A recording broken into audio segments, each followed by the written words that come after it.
오늘 예수 부활하셨기에 하는 제목으로 말씀 잠시 나누겠습니다. 해피 이스터. 예수 그리스도께서 부활하셨습니다. 오늘은 정말 기쁜 부활주일입니다. 지난 한 주간 고난주간이었는데 고난주간이어서도 그렇지만 한 주간이 조금 힘든 주간이었어요. 말씀 준비하는 일에 어느 때나 설교가 쉽지 않는데 이 부활절 설교는 왠지 1년에 한 번씩 해마다 하는 설교인지라 예. 어떻게 해야 되나 싶은 거예요. 원고가 수십 편이 있긴 한데 여러분이 작년에 제가 뭔 부활절 설교했는지 기억하시는 분이 많지 않을 거예요. 재작년에 여기 함께 계신 분들도 많지 않을 거라 그 중에 하나 이렇게 뽑아서 하면은 좀 쉬울 수 있는데 또 이제 그리 할 수는 없고요. 예, 그리 할 수는 없고 뭘 이렇게 새로 해야 되는데 웬만한 건 다 이렇게 한 것 같아서 딱히 참 고심이 되었습니다. 근데 설교자도 그런데 근데 이제 성도들도요, 우리 성님들도 사이클이잖아요. 해마다 찾아오는 부활절이니까 연례 행사처럼 그렇게 이제 당연하게 받아들일 수도 있겠다 싶어요. 예수님 부활하셨다. 그래서 예수 부활을 부활하셨다니까 믿어주는데 그렇게 쉽게 지나쳐 버리는 그런 일회성 절기로 끝나는 것은 아닌지 하는 그런 생각도 들었습니다. 우리가 그리스도의 부활을 축하하고 또 다 함께 기뻐하고 감사하는 예배를 드리고 있는데요. 부활이 오늘 우리의 신앙과 우리의 삶에서 어떤 가치를 가지고 있는지 그것을 한번 생각해 보는 그런 부활주일이 되면 좋겠습니다. 오늘은 부활주일입니다. 자, 여러분에게 있어 그 신앙의 핵심은 무엇입니까? 우리 기독교 신앙의 중심은 뭘까요? 기독교의 심볼은 십자가입니다. 그래서 예배당을 표시하는 건물에는 십자가를 붙이고요. 예배당의 건물에도 보통은 십자가가 있습니다. 저희는 십자가가 없지만 보통은 십자가가 있어요. 그래서 우리는 십자가를 곳곳에 달기도 하고 그리고 이제 그 십자가를 바라봅니다. 우리가 사순절 이 40일 기간 동안에 묵상하고 향하였던 곳은 그 십자가고요. 특별히 지난 한 주간 고난 주간의 그 정점은 갈보리의 십자가였습니다. 우리 십자가를 바라보면 나를 향한 그 하나님의 사랑, 희생, 그래서 언제나 감동과 감격이 있습니다. 그런가 하면 교회의 그 큰 절기, 가장 큰 절기 가운데 하나는 성탄절이지요. 하늘의 하나님이 이 땅에 육신을 입고 나를 위하여 찾아오신 그 성탄절기, 정말 큰 은혜입니다. 그래서 우리는 성탄절도요, 대림절이라 해서 4주 전부터 12월이 되면 이제 그 성탄절을 준비합니다. 또 온 세상이 다 함께 기뻐하는 절기지요. 그래서 많은 성도들의 그 신앙의 중심에 십자가가 있고, 그리고 또 나를 위하여 오신 그 성탄절, 그 성탄절이 그 중심에 있는 것 같아요. 그런가 하면 부활절은 어떻습니까? 부활은 어떻습니까? 4주를 준비하는 그 대림절의 성탄절과 그리고 40일을 준비하는 사순절의 고난주간 십자가에 비하면 부활주일은요, 부활주일 한 번 예배로 끝날 수 있어요. 부활절 찬양도 이 찬송가의 부활절 찬양이 상당히 많거든요. 그런데 이 많은 부활절 찬양을 단지 부활 주일만 찬양하지 평상시에는 이 부활절 찬양도 잘 부르지 않아요. 자, 그런데 우리의 그 신앙 예수님이 그 십자가에서 끝났다면, 십자가에서 그쳤다면, 죽음이 끝이라면, 사도 바울은 고린도전서 15장에서 그리스도의 부활이 없으면 너희의 믿음도 헛것이라고, 너희가 여전히 죄 가운데 있을 거라고. 그래서 부활이 없으면 우리의 구원은 완성되지 못합니다. 우리 인생에 부활이 없다면, 계속해서 말합니다, 우리 바라는 게 다만 이 세상뿐이면 정말 불쌍한 사람들이라고요. 우리는 정말 불쌍한 사람들입니다. 예수 그리스도께서는 부활하셔서 우리의 의로움을 완성해 주셨어요. 기독교 진리의 중심에는 부활이 있습니다. 예수 그리스도의 부활은 로마서 1장 4절에 부활하사 능력으로 하나님의 아들로 선포되셨으니, 예수 그리스도의 부활은 하나님 아들됨의 선포예요. 부활이야말로 그리스도인의 가장 큰 능력이고 그 믿음의 중심이요 핵심이라 할 수 있습니다. 이 부활을 잃어버리면, 이 부활의 능력이 그 가운데 있지 않으면 이 복음의 능력이 잃어버리고, 믿는다고는 하지만은 그러나 능력이 없는 세속적인 그리스도인으로 살아갈 수밖에 없을 겁니다. 그래서 우리 신앙의 중심에는 늘 그 부활이 있어야 한다는 것입니다. 우리는 사실을 사도들의 그 선포를 통해서도 확인할 수 있어요.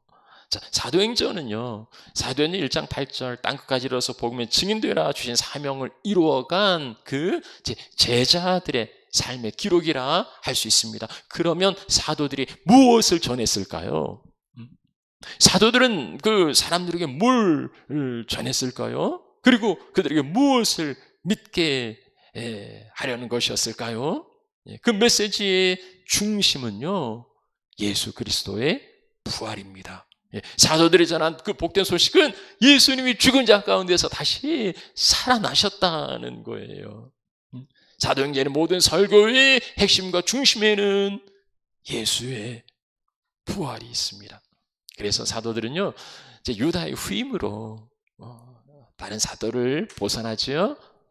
그래서 그 조건은 우리와 함께 다니는 사람 중에서, 그러니까 이 모든 일을 같이 경험하고 목격한 사람 중에서 세우는데, 그 이유는 목적은 뭡니까? 예수의 부활하심을 증언할 사람이에요.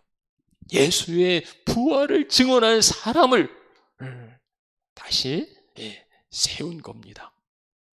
그래서 사도행전 2장에 나오는 그 오순절 베드로의 설교를 한 문장으로 보면은요, 너희가 예수를 죽였지만 예수를 하나님이 살리셨다는 거고요, 우리는 이 일의 증인이라서 말하지 않을 수 없다는 겁니다. 솔로몬 행각에 모여 있을 때 베드로의 설교의 중심도 마찬가지였어요. 너희가 의롭고 거룩한 자를 거부하고 그리고 죽였는데 하나님이 죽은 자 가운데서 그를 살리셨다. 우리는 이 일의 증인이다. 사도행전 4장의 설교도 그렇습니다. 예수의 부활을 전하자 제사장들과 사두개인들이 싫어합니다. 예수의 그 부활이 있다고 백성을 가르치고 전함을 싫어해서 그들을 잡아서 가두어 두었어요. 그런데 그 부활의 능력은요, 많은 사람들이 믿었는데 남자의 수가 5천이나 되었다 합니다. 대제사장과 그 종교 지도자들이 사도들을 신문합니다. 이거예요. 너희가 무슨 권세로 누구의 이름으로 이 일을 행하였느냐? 안진뱅이를 일으킨 이제 그 사건이 또 많은 사람들에게 증거되었거든요. 베드로가 담대하게 선포합니다. 만약 그렇게 질문한다면 너희는 분명히 알아라. 너희가 십자가에 못 박고 하나님이 죽은 자 가운데서 살리신 나사렛 예수 그리스도의 이름으로 이 사람이 건강하게 되었다. 너희는 예수를 십자가에 못 박았지만 하나님은 그를 죽은 자 가운데서 다시 살리셨다는 거예요. 그 부활의 능력이 이 사람을, 걷지 못한 이 사람을 다시 일으켜 세웠다는 겁니다. 부활의 능력으로요. 뭐 일어난 증거가 있는데 이 제사장과 사두개인들이 어찌 다리 할 말이 없어요. 그래서 이들이 할 수 있는 것은 그저 협박하고 입단속하는 것밖에 없었어요. 예수 이름으로 다시는 말하지 말고 가르치지 말라고 하지만 제자들은요, 우리는 보고 들은 것을 말하지 아니할 수 없다, 죽이겠다고 협박하는데 이 사도들은요, 우리는 보고 들은 그 증인을 말하지 않을 수 없다고 당당하게 말합니다. 이러한 그 능력이 어디에서 나온 걸까요? 33절에 보면요, 사도들이 큰 권능으로 주 예수의 부활을 증언했다 합니다. 예수 그리스도의 부활, 이 부활의 능력이 사도들로 하여금 담대하게 복음을 증언하게 하였던 거지요. 계속해서 우리가 지금 2장, 3장, 4장 이렇게 보는데요, 5장에는 이제 초대교회 불행한 일이 일어납니다. 그게 아나니아 사피라 사건이지요. 근데 이 사건을 통해서요, 오히려 믿고 예수께 나오는 자들이 더 많았다 합니다. 이 대제사장과 사두개인들이 그 시기가 일어나죠. 그래서 사도들을 잡아다가 이제 옥에 가두었습니다. 협박해도 안 되니까 아예 옥에 그냥 가두어 버렸어요. 그런데 주의 사자가 이들을 옥에서 끄집어 냅니다. 왜냐하면 이 생명의 말씀을 백성에게 다 전하라, 이 말씀 전하라 하는 사명을 주세요. 그러면 백성 앞에 전할 이 생명의 말씀은 무엇일까요? 베드로가 전합니다. 너희가 나무에 달아준 예수를 우리 하나님이 살리시고, 그리고 임금과 구주로 삼으셨다는 겁니다. 그러면서 우리는 이 일의 증인이라. 우리는 이 일의 증인이라. 여기 사도행전 5장에서 베드로의 설교의 중심도요, 너희는 예수를 죽였지만 우리 하나님이 예수를 살리셨고 우리는 이 일의 증인이라는 겁니다. 예수는 부활이고 예수는 생명이라는 이 복음의 핵심을 베드로는 담대하게 선포하고 있어요. 사도행전 10장에는 이제 베드로가 고넬료의 초청을 받는데요, 그가 고넬료의 집에 가서 전한 것도 마찬가지입니다. 우리가 이 일의 증인인데 그들이 예수를 그 나무에 달아 죽였지만 하나님이 사흘 만에 다시 살리셨다는 거예요. 이게 베드로 설교의 선포. 바울이 어떻게 변화되었습니까? 부활하신 예수를 만났을 때요. 바울이 하나님을 몰랐던 자가 아닙니다. 얼마나 열심히 뛰어나고 오히려 그 열심히 예수 믿는 사람을 잡아 죽이려고 했지만, 바울이 부활하신 예수님을 만났을 때 그의 인생이 180도 달라졌어요. 그 예수를 위해 살아가는 삶이 되었던 거지요. 부활의 능력, 부활의 권능, 그 부활이 사도들 메시지의 중심이었고 그 부활이 사도들 그렇게 변화시켰던 겁니다. 오늘 우리 읽은 사도행 2장의 말씀은요, 베드로의 설교입니다. 성령의 그 충만함으로 막 방언을 말하고 하니까 사람들이 오해하죠. 저희 술 취했다고 하는데, 이제 베드로가 그 방언에 대해서 먼저 이제 설명을 하고 그 다음에 이제 예수 그리스도를 전합니다. 그런데 그가 전한 예수 그리스도는 뭐냐면요, 너희가 법 없는 자들의 손을 빌어서 예수를 죽였다는 거예요. 그러나 그것은 이제 하나님이 미리 정하신 뜻과 하나님이 미리 계획하신 거였죠. 그래서 하나님은 예수를 살리셨어요. 하나님께서 그를 사망의 고통에서 풀어서 살리셨다. 여기 이제 사망의 고통 고통이라고 하는데 이 고통 해산의 고통을 의미하는 겁니다. 죽음의 속박으로부터의 자유, 새 생명이 태어나는 그 분만의 고통이에요. 그 고통에서 풀어 살리셨으니 이 예수를 하나님이 살리신지라 우리가 이 일의 증인으로다. 사도들이 한결같이 이야기하는 것은 우리는 예수 부활의 증인이라는 거예요. 우리는 예수 부활의 증인이다. 사도행전 1장 8절에 너희가 땅 끝까지 이르러서 증인되라 하고 주님 말씀하셨는데요. 그 증인은 바로 부활의 증인인 겁니다. 증인이라는 것은요, 아무나 증인이 될 수 없어요. 내가 소문을 들었습니다 하고 증언하면 그 증인은 인정받을 수 없습니다. 내가 보았다고, 내가 경험했다고, 그래서 이것은 분명하다고, 이게 이제 증인이지요. 그래서 우리가 어떤 사건이 있으면 현수막을 붙이고 목격자를 찾습니다, 증인을 찾습니다, 이러지 않습니까? 그것을 본 사람의 증언은 확실한 거예요. 어떤 사건을 직접 알고 체험한 사람, 제자들은 예수의 부활을 두 눈으로 똑똑히 보았고 그의 빈 무덤과 개겨진 수위를 확인했고요. 그리고 그의 옆구리, 그의 손에 장자국을 확인했던, 그래서 제자들은 담대하게 전할 수 있었던 거죠. 그러니까 이 복음서의 제자들 보면 어쩜 저렇게 참 한심할까 싶을 만큼 스승을 팔아넘기기도 하고 장담이나 말지 무슨 나는 절대 그럴 리 없다고 큰소리 뻥뻥 치던 사람들이 그냥 나 모른다고 그렇게 부인하고 뿔뿔이 흩어져 숨지 않았습니까?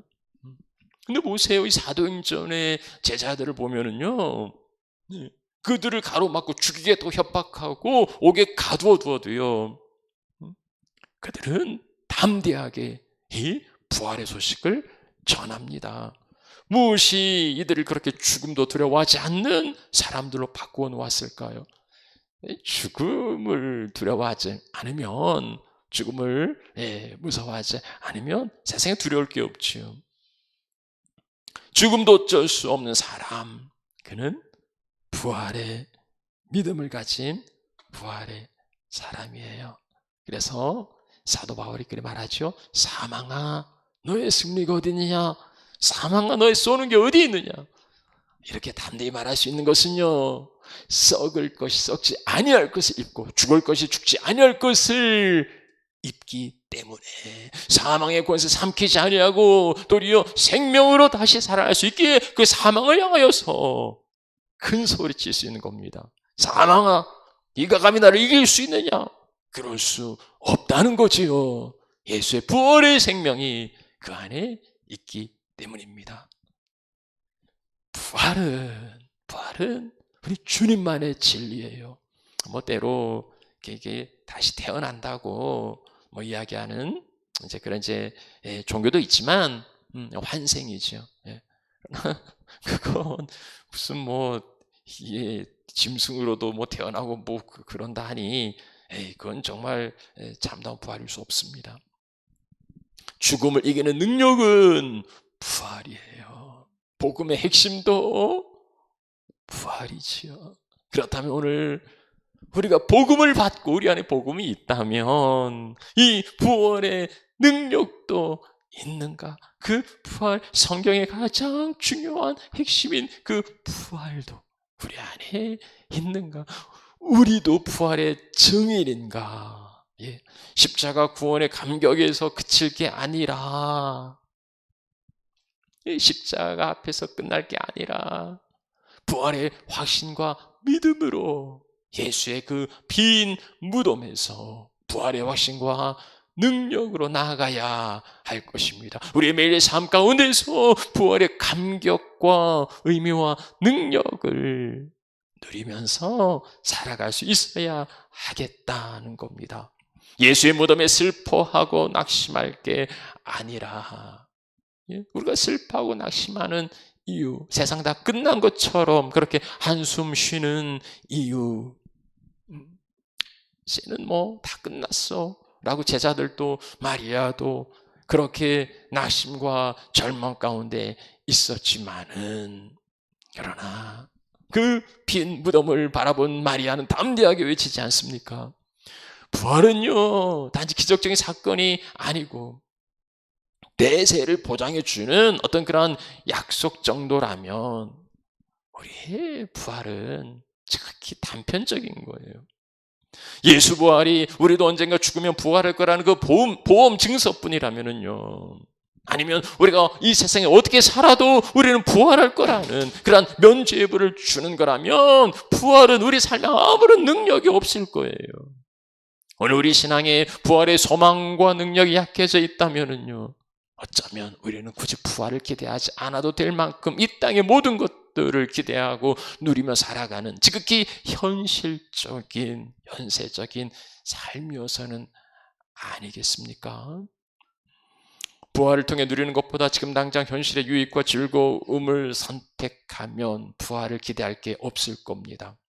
부활은 죽어야 누릴 수 있는 축복이에요. 죽기 싫어하는데, 네. 죽을 수 없는데, 그래, 그대로, 삶인 거지요. 살려고 하는 자는 부활의 능력과 기쁨을 결코 누릴 수 없습니다. 죽지 아니하면 그대로지만 죽어야 많은 열매를 맺습니다. 성경의 진리만 아니고요, 성경을 몰랐던 그 이수신 장군도, 이수신 장군이 사즉사 생즉 보죠.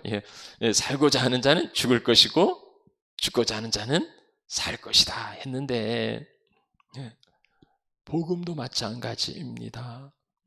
내가 살려고 하고 나 이익도 포기할 수 없고 이 세상의 즐거움도 외면할 수 없다면 내 안에 복음의 생명은, 부활의 생명은 희미하고 참된 기쁨과 평강도 메마르고 주의 나라도 멀리 있기만 할 뿐입니다. 우리 2021년 그 부활절에 예수의 부활이 내 안에서 부활로, 내 안에 부활의 생명으로 그렇게 확신하는 그런 시간이 되면 좋겠습니다. 모든 것을 포기하더라도 결코 놓칠 수 없고 놓쳐서 안 되는 그 최고의 가치, 그건 부활입니다. 예수님 부활이 단지 2000년 전 예루살렘 아리마대 사람의 그 무덤에서 일어난 기적사건이 아니고 내 안에서 다른 누구 아니라 내 안에서 그렇게 다시금 재현되는 그러한 2021년의 부활절이 되시고요. 부활 생명이 내 안에 있어서 그래서 담대한 믿음으로 살아가는 그러한 우리 하나님의 자녀들이 되시기를 축복합니다. 우린 참 답답하고 어려운 시대를 살아가고 있어요. 누구나 다, 온 세상이 다 그렇습니다. 마치 무덤과도 같고 끝없는 어둠의 터널과도 같은 세상에서 좌절하고 절망합니다. 그러나 그 무덤을 여신 분, 하나님께서 그 무덤을 여셨고요, 예수 그리스도를 부활하게 하셨고, 예수의 부활은 우리 부활의 예표입니다. 오늘 우리에게 부활의 생명이 있기에 마치 병아리가 그 껍질을 깨고 생명으로 나오듯이 좌절과 죽음의 무덤을 열고 생명을 선포하는, 예수 생명으로 인하여 답답한 세상에서도 담대한 소망과 믿음으로 살아가는 하나님의 자녀들 되시기를 축복합니다. 말씀 마무리하죠. 부활로 산다는 것은 어떤 의미가 있을까요? 이번 부활절에 꼭 보고 싶은 영화가 하나 있었는데, 여기는 이제 개봉을 안 해서 보지 못했는데요. 부활이라는 그 영화가 몇 편 있어요. 근데 작년에 개봉된 그 부활이라는 영화가 있습니다. 구수한 감독이 만든 그 다큐멘터리 영화예요. 이 구수한 감독이 이제 추적 60분 그 책임 PD였고요. 이분은 또 독실한 그 불교 신자랍니다. 이 불교 신자가 만든 그 부활이라는 영화, 참 궁금하죠. 네, 구수한 감독은요, 지난 그 2010년에 울지마 톤즈라는 영화를 만든 감독입니다. 남수단 그 톤즈에 의료봉사하던 그 이태석 신부의 삶을 이제 조명한 적이 있지요. 그가 10년이 지난 후에 이 부활이라는 영화를 만들게 된 계기는요, 이태석 신부의 그 형하고 약속을 한 게 있답니다.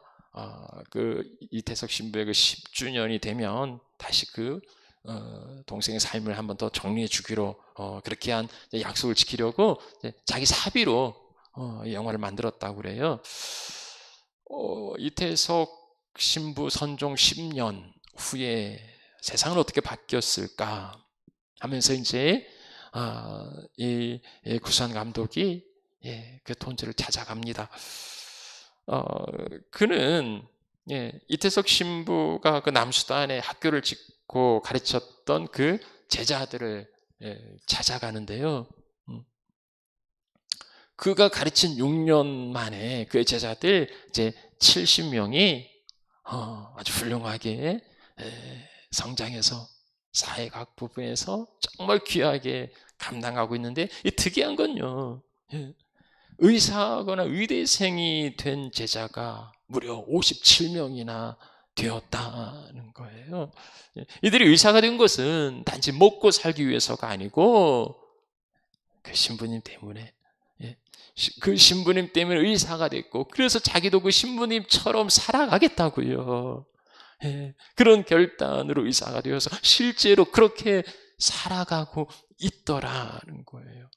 이 제자들이 그 한센인 마을의 진료를 갔는데요, 아무도 찾아주지 않는 그곳에 이들이 찾아갑니다. 그 환자들, 이태석 신부가 또 한센인 마을들에 대해서 특별히 더 관심 갖고 진료했었지요. 이들이요, 신부님이 살아서 다시 돌아온 것 같다고 기뻐합니다. 제자들도 그 신부님이 우리 옆에 계신 것 같다고, 우리가 신부님의 일을 대신해서 너무 기쁘다고 그렇게 인터뷰합니다. 감독은요, 이 사람들을 보면서 이태석 신부가 제자들을 통해서 다시 부활했다고, 이것이야말로 진정한 부활의 의미가 아니겠느냐고 해서 그 영화의 제목을 부활로 그리 정했다 하는데요. 한 사람이 끼친 그 영향이 이러하다면 우리 예수님이 우리 저 이태석 신부만 못하겠습니까? 아니요, 이태석 신부가 닮아가고 배우려 했고 드러내려고 나타내려 했던 건 예수의 삶이었어요. 예수님께서